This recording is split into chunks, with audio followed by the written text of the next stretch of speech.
senior consultant and advisor in the Department of Pulmonary Medicine, Critical Care, Sleep Medicine and Lung Transplant in Apollo Hospital, New Delhi. Let me tell you something about asthma. Asthma is so common, everybody knows about that. बचपन से सुनते आए, सब कुछ पता है उसके बारे में, लेकिन बहुत चीज़ें होती हैं जो आपको पता नहीं होती।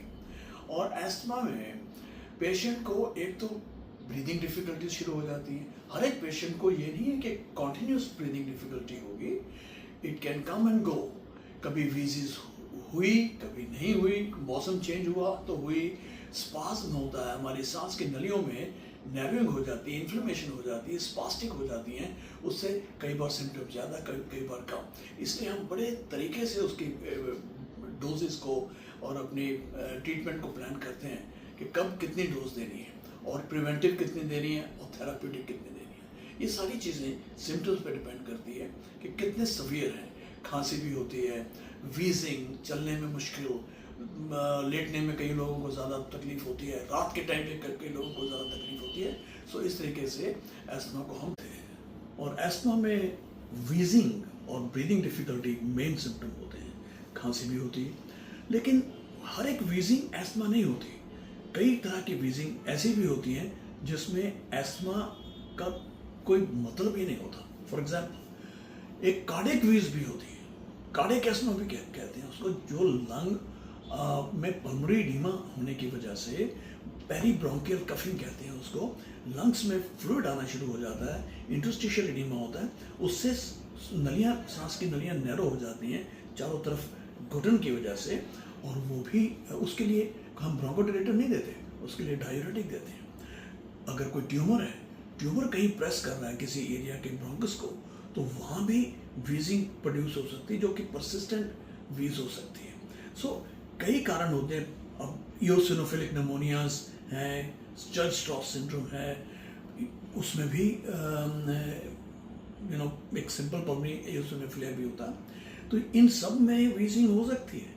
सो हमें डायग्नोज करना पड़ता है कुछ ब्लड टेस्ट करके, जस्ट टू बी श्योर कि हम कुछ और चीज़ तो नहीं मिस कर रहे हैं और हम उसको एस्थमा की तरह ट्रीट कर रहे हैं। एस्थमा में एक तो सीजनल चेंजेस होती हैं, लेकिन dust, smoke, pollution, strong smells, sprays, तड़के की स्मेल किचन में, ये सारी चीज़ें एस्थमा को एग्रीवेट कर सकती हैं। और जिनकी फैमिली हिस्ट्री होती है एस्थमा की, उनमें टेंडेंसी ज़्यादा होती है इन चीज़ों से जल्दी सिम्टम्स होने की।